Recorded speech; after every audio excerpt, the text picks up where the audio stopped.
নমস্কার। এডুচার্চার পক্ষ থেকে সকলকে অনেক অনেক শুভেচ্ছা। তো শেষ পর্যন্ত minority affairs and Madrasa education ডিপার্টমেন্টের পক্ষ থেকেও কিন্তু গ্রীষ্মের ছুটির নোটিফিকেশান জারি হলো। তো আমরা জানি মাননীয় মুখ্যমন্ত্রী যেদিন বলেছেন যে 2 তারিখ থেকে ছুটি করা যায় কি না গ্রীষ্মের সমস্ত স্কুল কলেজে, তো তারপর থেকে নিশ্চিত ছিল যে সমস্ত দপ্তরগুলি তাদের নোটিফিকেশান দিয়ে জানিয়ে দেবে। সেই মতো সমস্ত বোর্ড মধ্যশিক্ষা, হায়ার সেকেন্ডারি, প্রাইমারি বা এসএসকেএমএসকের পশ্চিমবঙ্গ রাজ্য শিশু শিক্ষা মিশন সবাই কিন্তু নোটিফিকেশান দিয়ে জানিয়ে দিয়েছে যে 2 তারিখ থেকে গ্রীষ্মের ছুটি এগিয়ে আসছে এবং অবশ্যই 2 তারিখ থেকে গ্রীষ্মের ছুটি পড়ছে।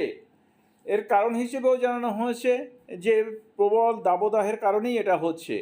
তো আপনারা এই যে নোটিফিকেশান দেখতে পাচ্ছেন 28/4/2022 minority affairs and Madrasa education ডিপার্টমেন্টের পক্ষ থেকে এই নোটিফিকেশান জারি করা হয়েছে। সাবজেক্ট রয়েছে ডিক্লেয়ারিং সামার ভ্যাকেশন ইন মাদ্রাসা। এই মাদ্রাসায় যখন এটা ডিক্লেয়ার করা হচ্ছে, মাদ্রাসা এমএসকে এসএসকের জন্যও কিন্তু এটি প্রযোজ্য হবে।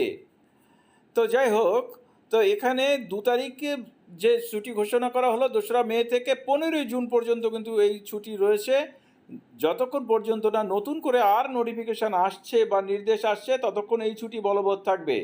যদি কোনো রকম পরিবর্তন হয় তাহলে অবশ্যই নোটিফিকেশান আবার আসবে নতুন করে, আগে খোলা হবে না পরে খোলা হবে ইত্যাদি। তবে এখানেও কিন্তু পরীক্ষা বিষয়ে ব্যাপারটি অনুক্ত রয়েছে অন্যান্য নোটিফিকেশানের মতো। যেমন প্রাইমারির বোর্ডের থেকে জানানো হয়েছে যে পরীক্ষা সম্পর্ক অর্থাৎ ফার্স্ট সামেটিভ পরীক্ষা পরবর্তী সময়ে কিন্তু জানিয়ে দেওয়া হবে। আর এক্ষেত্রেও কিন্তু পরীক্ষা বিষয়ে কোনো কথা বলা হয়নি।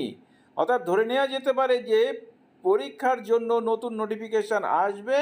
আশা করা যায় যদি 15ই জুন স্কুল খোলে সেই মতো পরিস্থিতি হয় তাহলে 15ই জুনের পরে, আর যদি তার আগেই স্কুল খুলে যায় তাহলে নোটিফিকেশান অবশ্যই এসে পরীক্ষাটাও আগে হবে। এই প্রসঙ্গে জানিয়ে রাখি যে এক্ষেত্রেও কিন্তু পাহাড়ি 2 জেলা দার্জিলিং এবং কালিম্পং এই ছুটির আওতার বাইরে, তাদের কিন্তু যে নির্দিষ্ট শিডিউল রয়েছে সেই মতোই সমস্ত কিছু চলবে।